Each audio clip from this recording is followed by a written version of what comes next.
अस्सलाम वालेकुम। आज हम स्टार्ट करें chapter 4 motion in two dimension.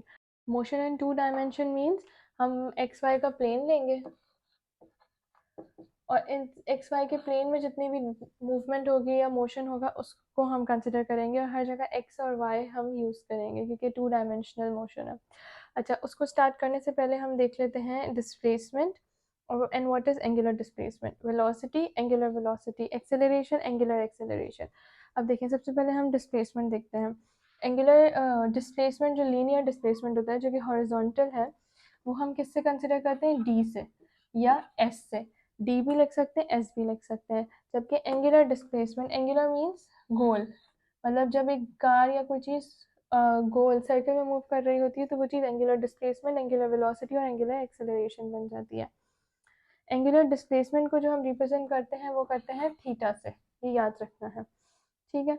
अच्छा, लीनियर डिस्प्लेसमेंट का जो यूनिट होता है वो होता है मीटर, लेकिन एंगुलर डिस्प्लेसमेंट का जो यूनिट होता है वो होता है रेडियन, ठीक है।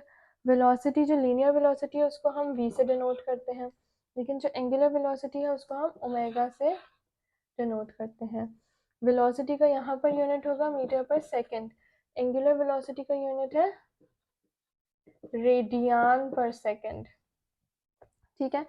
अब लीनियर एक्सेलरेशन है उसको हम a से डिनोट करते हैं, लेकिन जो एंगुलर एक्सेलरेशन है उसको हम अल्फा से डिनोट करते हैं, ठीक है। एक्सेलरेशन का जो यूनिट है वो मीटर पर सेकंड स्क्वायर है, जबकि एंगुलर एक्सेलरेशन का जो यूनिट है वो रेडियन पर सेकंड स्क्वायर है। अच्छा, अब इन लोगों का रिलेशनशिप क्या है? देखिए, अब ये याद रखना है कि जब भी किसी रेडियस से एंगुलर चीज़ मल्टीप्लाई होगी तो वो लीनियर बन जाएगी। तो linear displacement is equals to radius multiply by angular displacement. फिर लीनियर वेलोसिटी कैसे बनेगी? जब रेडियस एंगुलर वेलोसिटी से मल्टीप्लाई हो जाएगा। ऐसे ही लीनियर एक्सेलरेशन कब बनेगी? जब रेडियस एंगुलर एक्सेलरेशन से मल्टीप्लाई होगा। तो ये इनकी इन एंगुलर और लीनियर के बीच का रिलेशनशिप है। What is projectile motion? Projectile motion is a motion which makes an angle with the horizontal. For example, ये horizontal road है और मैंने ये बॉल फेंकी तो ये बॉल यूं गई, तो जब ये बॉल ये यूं गई तो इसने एक पर्टिकुलर एंगल बनाया है विद द हॉरिजॉन्टल सरफेस। इस हॉरिजॉन्टल सरफेस के साथ इस मोशन ने एक पर्टिकुलर एंगल बनाया है, तो इस मोशन को कहते हैं प्रोजेक्टाइल मोशन। इसको मैं थोड़ा सा सही से बनाती हूँ। This is a projectile motion, यहाँ से यहाँ तक। For example, this is initial point and this is final point. क्योंकि हम मोशन इन टू डायमेंशन पढ़ रहे हैं तो उसमें हमने प्रोजेक्टाइल मोशन पढ़ा है, तो projectile motion two dimensional motion में आता है। तो मैंने आपको बताया था कि हम एक्स वाई प्लेन लेंगे और उसका मोशन देखेंगे, तो इसके अंदर सपोज ये प्रोजेक्टाइल मोशन हुआ है, तो इस प्रोजेक्टाइल मोशन का की जो वेलोसिटी है उसका एक्स कंपोनेंट भी होगा, वाई कंपोनेंट भी होगा। एक्स कंपोनेंट हमेशा हॉरिजॉन्टल होता है, तो ये जो बॉल यहाँ पर ये मूव कर रही है, यहाँ पूरी बॉल, इसका कोई ना कोई एक्स कंपोनेंट होगा और वाई कंपोनेंट होगा। यहाँ पर भी एक्स कंपोनेंट होगा, वाई कंपोनेंट होगा। हर जगह पर इसका एक्स कंपोनेंट और Y component. X is horizontal component of the velocity and Y is the vertical component of the velocity, ठीक है। अब देखें, हॉरिजॉन्टल कंपोनेंट जो है वो कांस्टेंट है। क्या कांस्टेंट है? कि उसकी डायरेक्शन ये है। हॉरिजॉन्टल कंपोनेंट जो एक्स के साथ है, एक्स कंपोनेंट, ये हम लोगों को याद रखना है कि एक प्रोजेक्टाइल मोशन में जो एक्स कंपोनेंट होता है बॉडी का, या हॉरिजॉन्टल कंपोनेंट होता है वेलोसिटी का, वो हमेशा कांस्टेंट रहता है। अच्छा, हम वी एक्स कंपोनेंट को, क्योंकि हम वेलोसिटी कंसिडर कर रहे हैं, तो वी एक्स लेंगे और वी एक्स कंपोनेंट के साथ हमेशा कॉस थीटा आता है, और वी वाई के साथ वी साइन थीटा, ठीक है। अब मैंने आपको बताया जो एक्स कंपोनेंट है वो कांस्टेंट रहेगा, ठीक है, through out the projectile motion.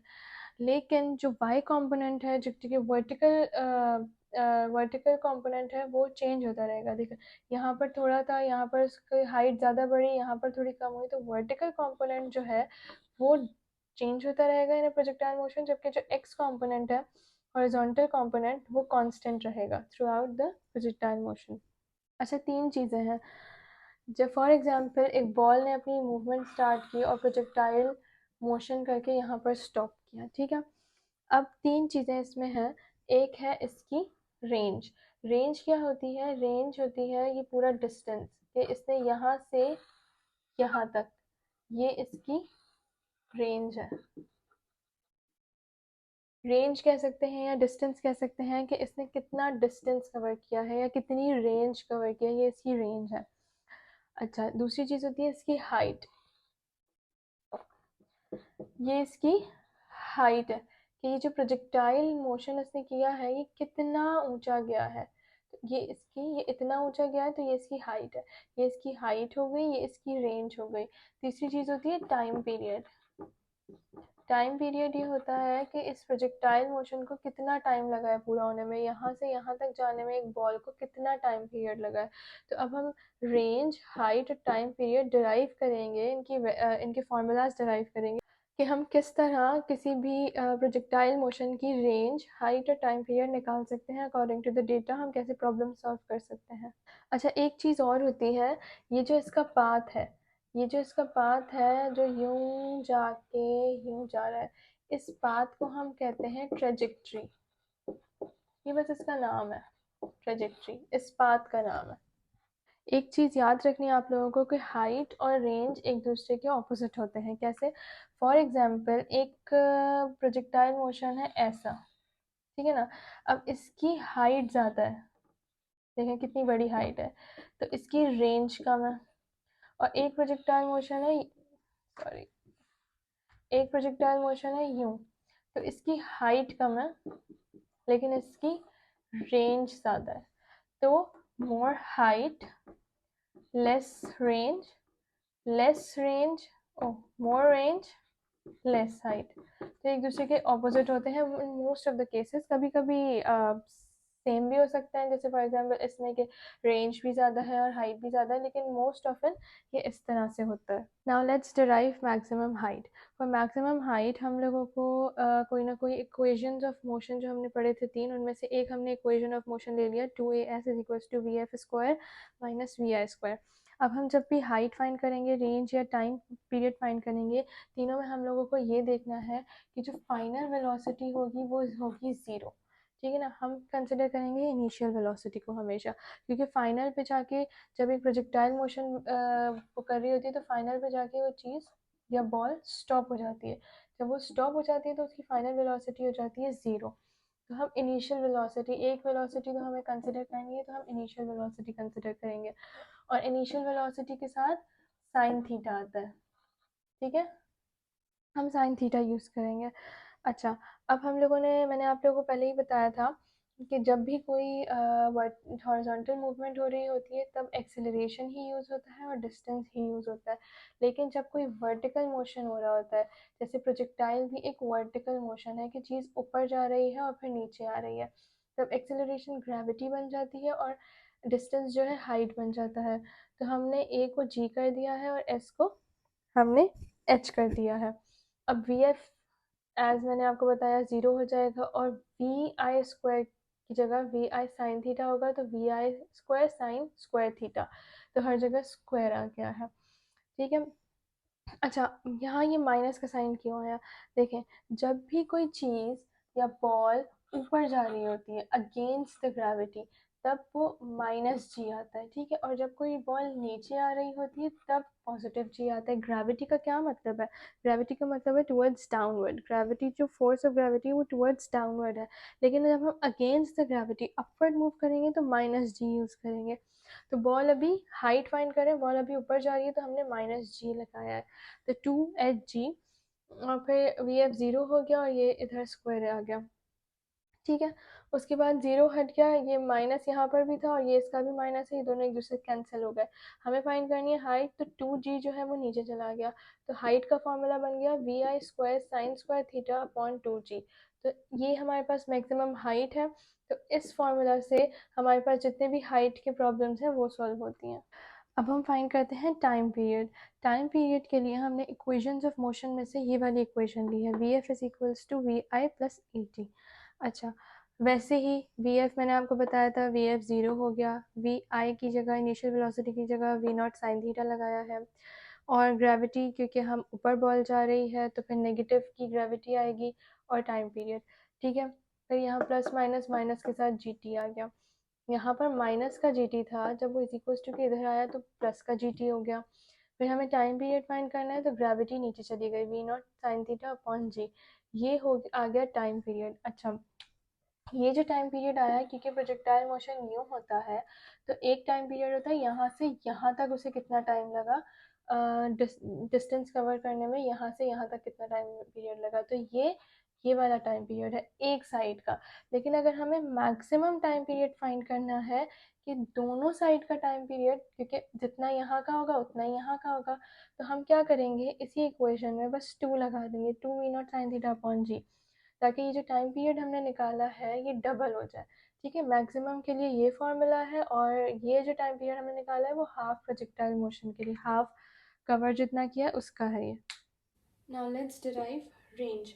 Range निकालने के लिए हमने इक्वेशंस ऑफ मोशन में से s is equal to V I T plus half A T square की इक्वेशन चूज़ की है, ठीक है। अब हमने रेंज और टाइम पीरियड में पहले देखा था कि वी एफ हमने 0 लिया है और वी आई हमने वी नॉट साइन थीटा लिया है। रेंज एक्चुअली होता क्या है कि ये प्रोजेक्टाइल मोशन है, ये चीज़, ये इसका डिस्टेंस, तो इसमें कोई वर्टिकल कंपोनेंट की ज़रूरत नहीं होती, तो यहाँ पर हम लोग एक्स एक्सिस को वी नॉट साइन थीटा के बजाय हम यहाँ यूज़ करेंगे V nought cos theta. Number 1 change. Number 2, यहाँ पर कोई ग्रेविटी की का जिक्र या ग्रेविटी की बात नहीं है, तो जो ग्रेविटी है, जैसे यहाँ पर ए की जगह ग्रेविटी यूज़ होगी, वो ग्रेविटी 0 के इक्वल होगी, क्योंकि यहाँ पर ग्रेविटी का कोई काम नहीं है, तो क्योंकि हॉरिजॉन्टल मोशन है तो ग्रेविटी 0 होगी, तो हम यहाँ ग्रेविटी 0 कंसिडर करेंगे। और डिस्टेंस की जगह हमने रेंज लिया है, एक ही बात है, डिस्टेंस रेंज, प्रोजेक्टाइल मोशन में डिस्टेंस रेंज बन जाता है। अच्छा, वी आई की जगह हमने वी नॉट कॉस थीटा लिया, टी की जगह हमने इससे पहले जो टाइम पीरियड निकाला था maximum time, 2 V not sine theta upon G, हमने वो पुट किया है। फिर हाफ, ग्रेविटी आपने देखा 0 है, टी की जगह फिर हमने ये फार्मूला यूज़ किया है, ये पूरी चीज़ मल्टीप्लाई होकर 0 हो गई, ठीक है। अब यहाँ पर हमने अंदर भी वी नॉट था, बाहर भी वी नॉट था, दोनों को इसको भी हम बाहर ले आए, जब बाहर ले आए तो वी नॉट स्क्वायर हो गया, और कॉस थीटा अंदर चला गया, 2 cos theta sine theta upon G, ये चीज़ तो 0 हो गई पूरी। अच्छा, हम यहाँ से अब जी को भी बाहर ले आए हैं, तो वी नॉट स्क्वायर अपॉन जी हो गया, अंदर रहा 2 कॉस थीटा साइन थीटा। अब मैथ्स में 2 cos theta sine theta equal होता है साइन 2 थीटा के, तो इसकी जगह यहाँ पर आ गया साइन 2 थीटा, तो रेंज का जो फार्मूला बन गया वो बन गया V naught square sine 2 theta upon G. ये फार्मूला यूज़ होता है प्रॉब्लम्स में रेंज निकालने के लिए। ये है रेंज का formula V naught square sine 2 theta upon G. अब हमें निकालनी है मैक्सिमम रेंज। क्वेश्चन ऐसे आता है कि कौन से एंगल पर रेंज जो है वो मैक्सिमम हो जाती है। ठीक है, अब आप लोगों को ये पता है कि साइन 90 जो होता है वो 1 के इक्वल होता है, कि अगर कहीं पर भी साइन 90 लिखा हो तो 1 आएगा आंसर, एंड 1 इज़ मैक्सिमम। ठीक है, 1 से कोई भी छोटा होगा तो वैल्यू कम हो जाएगी, बट 1 इज़ मैक्सिमम। तो साइन 90 कैसे बनेगा, साइन 2 थीटा है हमारे पास, ठीक है। तो अगर मैं थीटा की जगह 45 लूँ, 45 डिग्री, 45 डिग्री कौन सी होती है, ये है 90 डिग्री, ठीक है ना। ये जो एंगल है हमारे पास ये 90 डिग्री का है, तो जो 45 का एंगल होगा वो बिल्कुल इसके बीच का एंगल होगा, ये 45 डिग्री। तो जब अगर मैंने एंगल 45 यहाँ लिया है तो 2 45 ज़ा 90 which is equals to 1 maximum. तो सवाल जब भी क्वेश्चन जब भी आए पेपर में कि कौन से एंगल पर रेंज मैक्सिमम होगी, तो आंसर होना चाहिए theta is equals to 45 degree पे रेंज मैक्सिमम होगी, ठीक है। जब 45 डिग्री हम यहाँ लगाएंगे तो ये जो साइन होगा ये 90 हो जाएगा, और साइन 90 क्योंकि 1 के इक्वल होता है, तो हमारे पास जो वैल्यू बचेगी मैक्सिमम रेंज की वो होगी range is equals to V naught square upon G. तो कभी भी प्रॉब्लम्स में कहीं पर भी आए कि मैक्सिमम रेंज के फॉर्मूला से लगाएं आप लोग या निकालें आंसर, तो वहाँ पर मैक्सिमम रेंज का जो फॉर्मूला है वो वी नॉट स्क्वायर अपॉन जी है। उसमें हम साइन 2 थीटा यूज़ नहीं करेंगे क्योंकि साइन 2 थीटा ऑलमोस्ट 1 आ चुका है। उसके बाद सिर्फ ये वैल्यू बची है, ये मैक्सिमम रेंज का फॉर्मूला है।